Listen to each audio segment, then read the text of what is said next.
The forest had a way of swallowing sound, as if the trees themselves were holding their breath, listening. People in town claimed that nothing living should wander past the old logging road after sunset. Yet on the night I arrived, the silence felt almost intentional, like the woods were waiting for me. My lantern flickered against towering pines, catching glimpses of narrow paths worn by footsteps far smaller than mine. I had come searching for answers about a family whispered of in half-finished sentences, always accompanied by the sign of the cross or a quick spit into the dirt. They spoke of a blind old woman who lived deep in the timber, raising children who never attended school, never visited town, never spoke to strangers. No one could say how many she had, or where they came from, or why their features never quite looked right.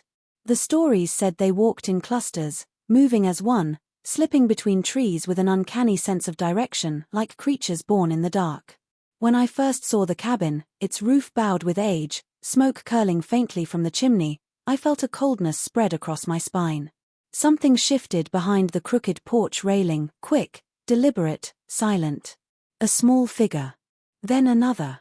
Their faces were pale in the lantern glow, their eyes wide but unreadable, as if observing me with a curiosity sharpened by generations of isolation. They didn't blink. They didn't fidget. They only watched. Before I could speak, the door creaked open.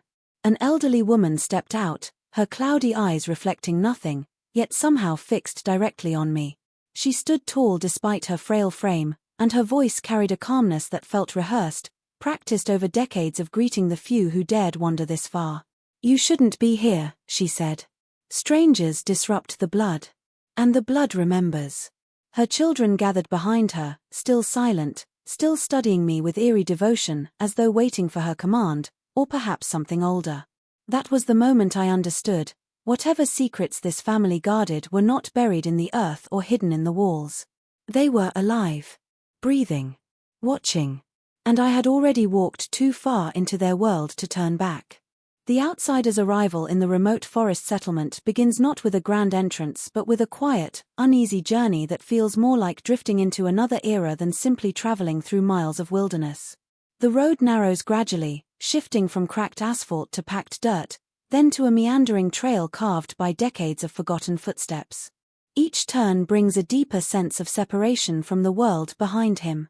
The towns fade, the traffic disappears, and the sounds of civilization melt into the low hum of insects and the distant groan of wind through heavy branches.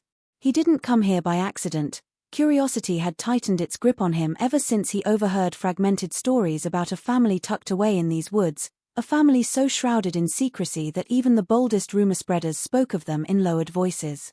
It wasn't just the nature of the family's isolation that drew him, it was the eerie detail repeated again and again, the blind woman who led them, the children who seemed to move with a strange, synchronized awareness, and the unsettling implication that they were unlike any children he had ever heard of. As he steps off the last trace of man-made path, the forest seems to grow taller, darker, older. There is a heaviness in the air, as if the woods themselves are assessing him, measuring his intentions, deciding whether he belongs here. He moves forward cautiously, the leaves crunching beneath his boots sounding louder than they should, echoing faintly through the trees. Several times he stops, convinced he hears something trailing him, a faint shuffling, a whisper of movement, something too soft to pinpoint yet too deliberate to dismiss. He tells himself it's just wildlife, but even that reassurance feels thin and unconvincing. Villagers had warned him that the forest here behaves differently, that it holds on to footsteps and memories with unsettling precision. Hours pass, though the canopy's tight weave makes it impossible to tell how much daylight is left. The forest is dense enough to obscure nearly everything beyond a few yards, but then, through a break in the underbrush, he sees the shape of a small clearing. At its edge lies the first sign that the rumors might hold truth, markings on the trees too symmetrical to be natural, as though someone had carved patterns meant to lead or repel. The air grows colder the deeper he walks into this silent boundary. And then, emerging from the shadows ahead, the faint outline of a weather-worn cabin appears, crouched low as if trying to hide from the world. Smoke drifts lazily from its chimney. There is life here. And with that realization comes a chilling certainty that the journey he began out of curiosity has drawn him into a place where answers are far more dangerous than questions. The warnings begin long before the outsider reaches the deep woods, whispered with an urgency that feels disproportionate at first, almost superstitious.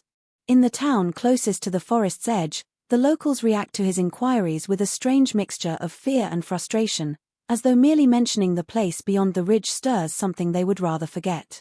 Their reluctance isn't the casual avoidance of people who dislike outsiders, it is weighted, hesitant, tinged with dread.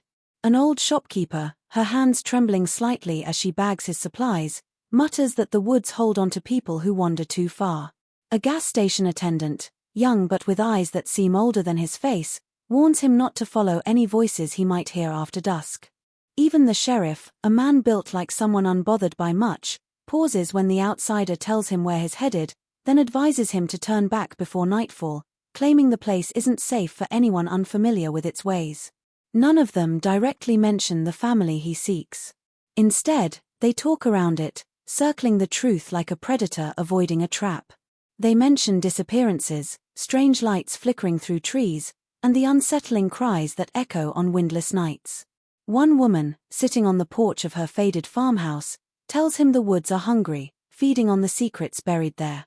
She says the trees themselves have memory, that they bend differently around the old paths, as if guiding those who belong and swallowing those who don't.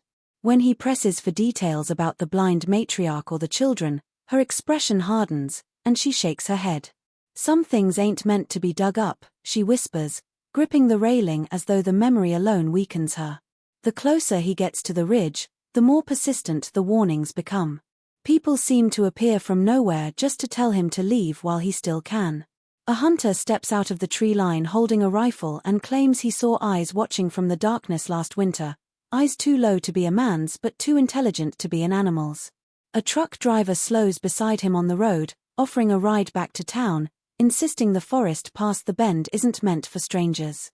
Even a passing hiker stops him, saying the trail ahead shifts at night as though it wants to confuse those who walk it.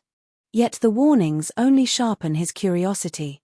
Fear, he realizes, is a powerful silencer, and the fact that so many refuse to speak openly tells him the truth must run deeper than folklore. By the time he reaches the faded boundary where the forest begins to thicken, their voices still echo in his mind, forming a final plea that blends with the rustling leaves, urging him to turn back before the woods decide to keep him for themselves. The first glimpse of the children comes at a moment when the outsider least expects it, as dusk bleeds into the treetops and the forest begins to shift from merely quiet to unsettlingly alive. He has been walking for hours, following the narrow trail that coils deeper into the woods, when he notices the atmosphere changing around him. The air grows colder, the shadows stretch longer, and the silence thickens until even the sound of his own footsteps feels too loud, too intrusive.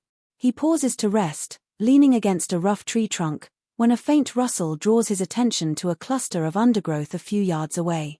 At first, he assumes it's an animal, a deer or perhaps a fox, but then he sees movement far too controlled, too synchronized to belong to any woodland creature. From behind the brush, a small figure steps forward, then another, and another. 3 children, thin and pale, their clothes worn and colorless as if bleached by years of shade. They stand unnervingly still, their bodies rigid, their faces blank yet intensely observant. Their eyes track him with eerie precision, following every slight shift of his weight, every breath he takes. They do not blink or whisper among themselves or show any expression that might suggest fear or curiosity. Instead, they watch him with a unity that makes it difficult to tell where one gaze ends and another begins. He senses, instinctively, that they are assessing him not as a stranger, but as something foreign, something out of place in their world of muted light and tangled roots. What unsettles him most is the way they move. When he takes a tentative step forward, the children shift back in perfect unison, their feet barely disturbing the leaves beneath them. When he stops, they stop. He tries speaking to them, but his voice seems to vanish before reaching their ears, swallowed by the air between them. They remain silent, their heads tilting ever so slightly, as though listening to something he cannot hear.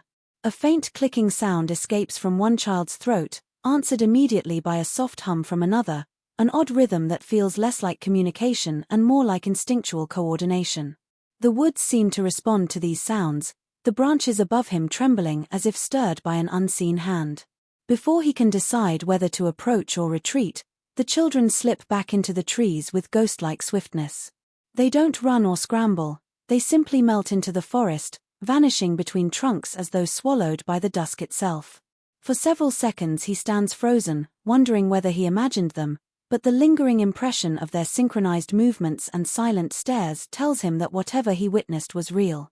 And from that moment forward, he knows he is not alone in the woods, and that someone or something has been expecting him. The matriarch's appearance takes place in a moment that feels both orchestrated and inevitable, as though she has been waiting just beyond the tree line for the exact second he should see her.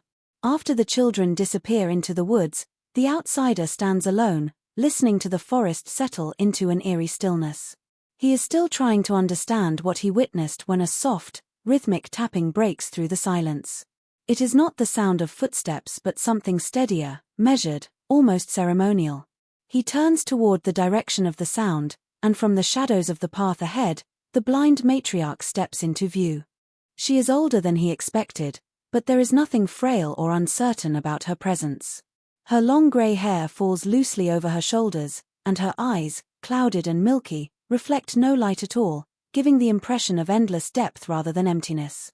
Despite her blindness, she walks without hesitation, each step placed with uncanny accuracy, as though she senses the ground's shape before her feet ever touch it. She carries a wooden staff carved with strange grooves that spiral around its length, and with each tap against the earth, the forest seems to listen. What unsettles him most is the way she turns her head directly toward him, fixing those sightless eyes upon him with an intensity that makes his skin crawl. It feels impossible that she can see him, yet she stands with the confidence of someone studying every detail of his face. The wind stirs the hem of her dress, revealing bare feet that seem untouched by dirt despite the forest floor. She tilts her head slightly, as if considering him, and the faintest smile touches her lips, not warm, but knowing, as though she recognizes something in him he has not yet revealed. When she finally speaks, her voice is soft but carries effortlessly through the still air. There is no wavering or uncertainty in her tone, only the calm assurance of someone accustomed to being obeyed. She acknowledges his presence before he has the chance to introduce himself, saying his name with a precision that startles him, as though she had spoken it many times before. She tells him the children meant no harm, that they were curious about him, that they rarely see newcomers this deep in the woods.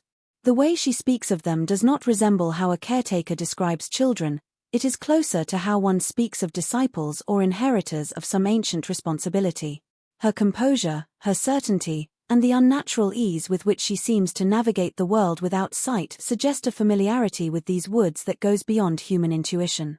As she steps closer, tapping her staff once against the earth, the outsider feels a sudden shift in the air, a heaviness that suggests she is not merely a guardian of the children, but the keeper of something older and far more unsettling that dwells within the forest's depths. The outsider's unease grows as he begins to notice the cabin is far more than it appears from the outside, and it isn't long before the first signs of confinement reveal themselves. At first glance, the building seems small and weathered, a solitary structure clinging to life among twisted pines, but as he walks closer, subtle details emerge that suggest secrets lurking behind every plank. The windows are small, set high into the walls, and most are covered with rough boards nailed haphazardly, as if to keep the world from seeing inside. The door is solid, with a lock that looks more ornamental than practical, but he can hear faint noises from within, scratching, shuffling, murmurs too low to understand yet too deliberate to ignore. His curiosity battles a sudden, gnawing fear, and the closer he approaches, the louder the sounds seem to grow, pressing against the quiet of the forest like a warning. He pauses at the doorway, peering through a crack between the boards. Shadows shift inside, elongated and impossible in the fading light.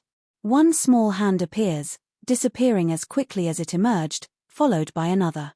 There is a rhythm to these movements, a pattern that hints at lives contained, observed, and controlled. The air around the cabin feels heavier, oppressive in a way that doesn't belong to the forest. The outsider senses that the structure itself is an extension of the family, an instrument designed to both shelter and restrict, to guard the children as fiercely as it hides them. As he circles the cabin, more anomalies present themselves. A side window, partially unboarded, reveals the glint of eyes reflecting his lantern's dim glow. Children move behind curtains with movements too measured to be natural, pausing in unison when they sense him watching. From the boards and gaps, faint whispers escape, soft, almost melodic, like someone practicing a secret language or communicating in signals meant only for those inside. The forest amplifies these sounds, twisting them into a cadence that makes his heart race, as if the building itself is breathing in response to his intrusion. Further exploration around the perimeter uncovers signs of more hidden entrances, small trapdoors, narrow slits, and worn paths that vanish into thick underbrush, suggesting other children may be present, ones who never see the light of day. Each discovery deepens the sense that the outsider has stumbled into a living labyrinth, one carefully maintained by the matriarch to isolate her charges from the outside world. The realization settles over him like a shadow. This is not merely a home, but a cage and a stage, where unseen lives play out in silence, watched and shaped by forces beyond comprehension. The more he observes, the more he understands that the full scope of the family's secrecy is far larger than he had imagined, and that the children inside are only a glimpse of a hidden world contained within the walls of the cabin. The outsider begins to uncover fragments of the family's history in a manner that feels both accidental and inevitable, as though the forest itself is guiding him toward truths long buried. Hidden in a corner of the cabin, partially obscured by dust and cobwebs, he finds a stack of old letters, yellowed with age and brittle to the touch. Their edges are frayed, the ink faded, yet the words remain legible, a record of generations carefully chronicled in delicate, looping handwriting. As he sifts through them, he realizes that these letters are not ordinary correspondence. They are confessions, defenses, and arguments, chronicling marriages and births that defy social norms and interweave the same bloodline across decades. Names repeat with haunting regularity, fathers marrying distant cousins, uncles wed to nieces, and daughters to men who had once been brothers or cousins, each generation repeating patterns so deeply ingrained that they seem almost ritualistic rather than accidental. The outsider's fingers tremble as he pieces together the implications. Each letter reveals a mindset that views these unions not as taboo, but as preservation of something ineffable within the family, a gift or a curse that the blind matriarch claims is worth the cost. The language is careful, almost reverent, describing the offspring of these unions with pride, noting peculiar intelligence, unusual senses, or traits that the writers believe separate them from ordinary people. There is an obsessive attention to bloodlines, to the repetition of names, to the careful documentation of every birth, every marriage, every anomaly. In reading these letters, the outsider begins to understand that the family views the outside world as intrusive, dangerous, and corrupting. They have constructed their isolation as both sanctuary and laboratory, shaping lives according to rules only they understand. Some letters are addressed to absent authorities or local clergy, written in a tone that tries to rationalize the family's choices, pleading for understanding or forgiveness. Others are personal confessions, revealing fears and regrets, whispers of guilt hidden beneath the pride of legacy. The outsider senses a tension between duty and morality, an unbroken line of justification stretching over centuries. The repetition of names, marriages, and births creates a rhythm that is almost hypnotic, an insistence that the blood itself carries purpose beyond comprehension, and that every child is both heir and instrument. As he pieces together the contents, the outsider begins to see a pattern emerge, a deliberate strategy spanning generations, preserved in ink and memory. The forest around the cabin seems to echo this pattern, its twisting paths and hidden clearings a reflection of the family's internal order, each secret carefully maintained, each life shaped with precision. The letters do not simply tell him who they are, they hint at who they were meant to become, and the unsettling truth that the family's isolation is more than choice, it is design, and that the children he glimpsed are both product and proof of a history that refuses to end.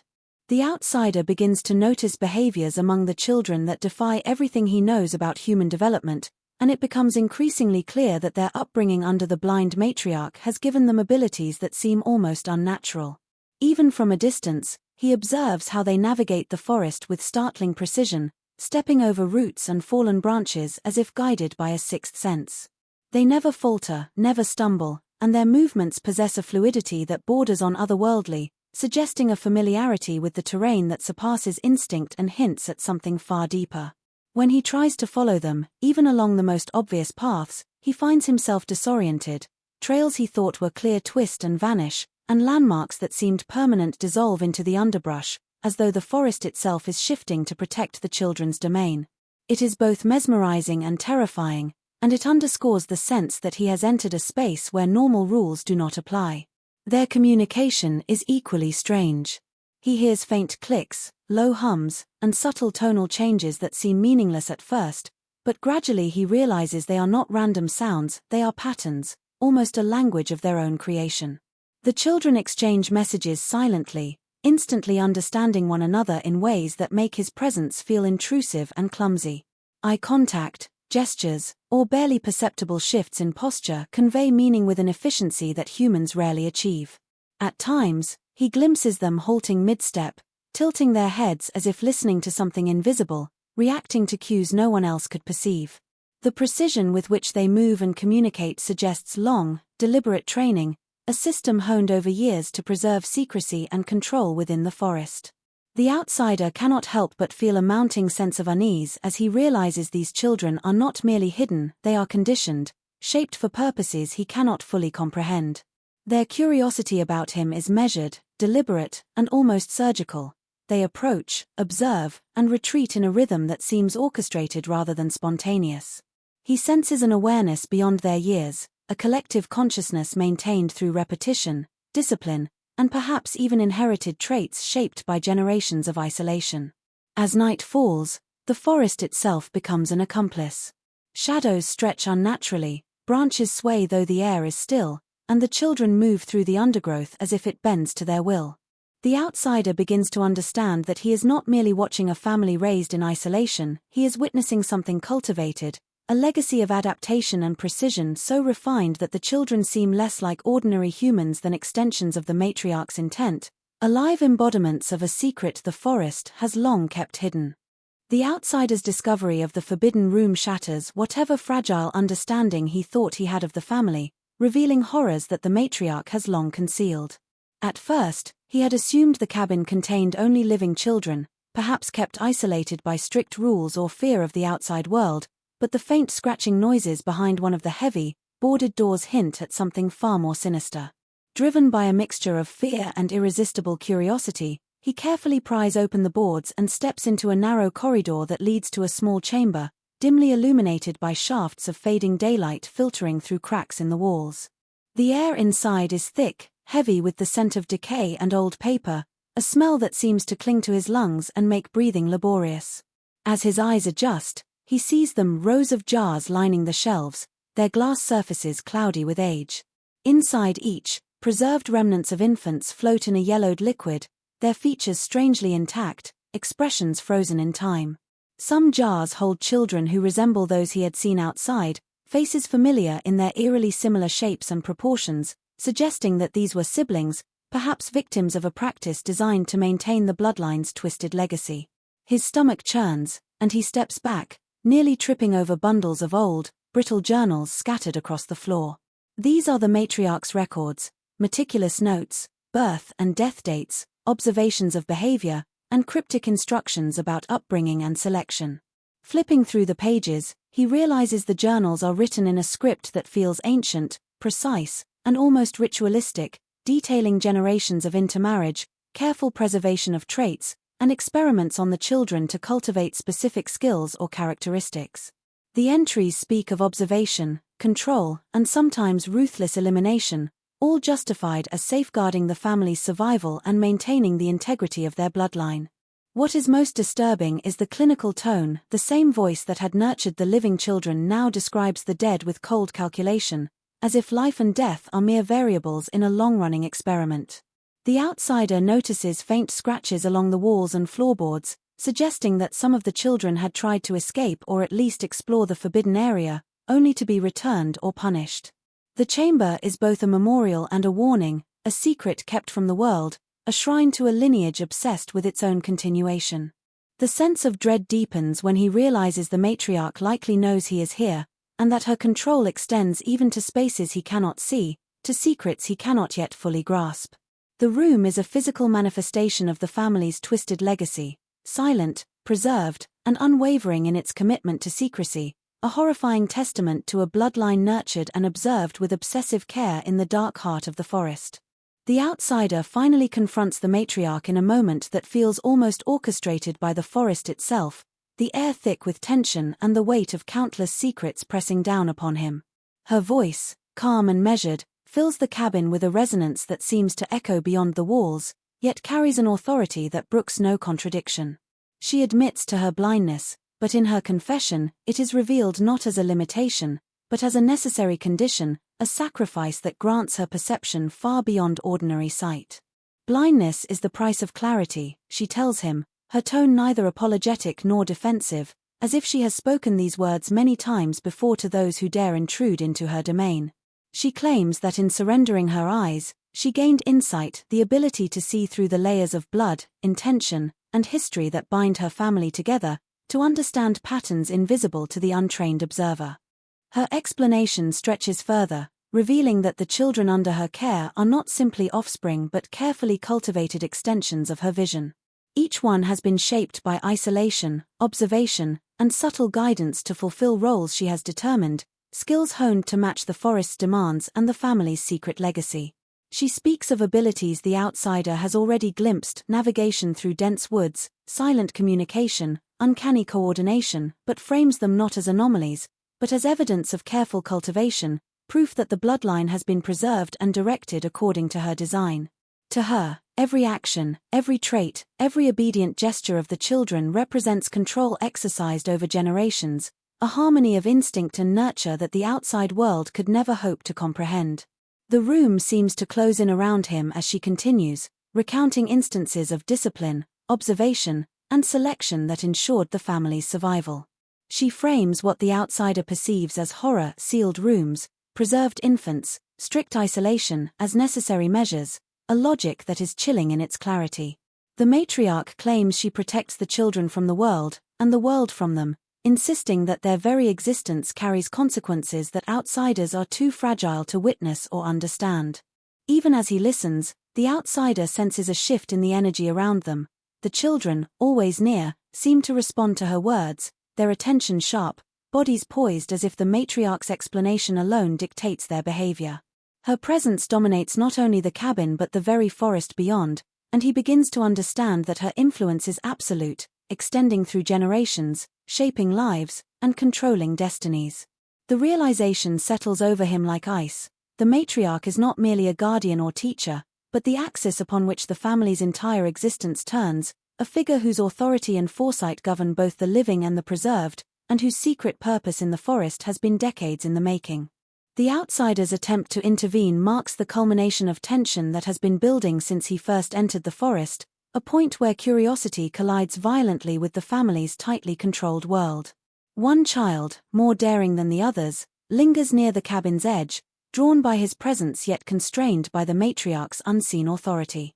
He sees an opportunity to reach out, to offer escape or freedom from a life so rigidly orchestrated, and in a moment of impulsive courage, he moves toward the child, extending his hand with gentle intent.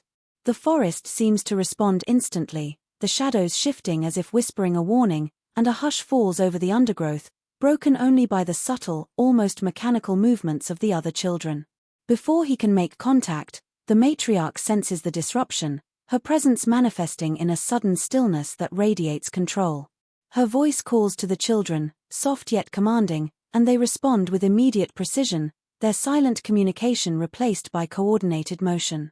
The outsider watches in a mix of awe and terror as they move through the trees, cutting off possible exits, herding him as effectively as a predator would corral prey. It becomes apparent that this is no ordinary family, no ordinary response. The children are extensions of her will, trained for obedience, awareness, and a protection of secrets that transcends ordinary morality. Every step they take seems calculated, an intricate dance guided by the matriarch's unseen hand, closing in and hemming him into a web of living shadows. As the pursuit intensifies, the outsider experiences a sense of vertigo, the forest no longer neutral but active, almost sentient in its response to the intrusion. Paths twist unexpectedly, familiar trees appear in unfamiliar positions, and the canopy above filters the dying light into disorienting patterns. Every attempt to escape is met with precise interception, the children appearing and disappearing with a synchrony that feels unnatural, predestined. The fear he feels is compounded by the realization that the matriarch has anticipated such a breach, that every movement has been accounted for in her meticulous control of both environment and offspring. In the chaos of pursuit, glimpses of the hidden chambers, the preserved infants, and the journals flash in his mind, a stark reminder of the stakes involved. He comprehends, too late, that the forest is not merely sheltering the family, but enforcing the matriarch's will, safeguarding her secrets with a lethality that is both subtle and absolute. The child he hoped to rescue clings to his hesitation, uncertain, torn between instinct and the invisible guidance that has governed their lives since birth. The outsider's actions have triggered a chain reaction, and the family's darkest truths rise from the shadows as the forest itself seems to converge, intent on containing both him and the fragile, cultivated lives he sought to intervene in.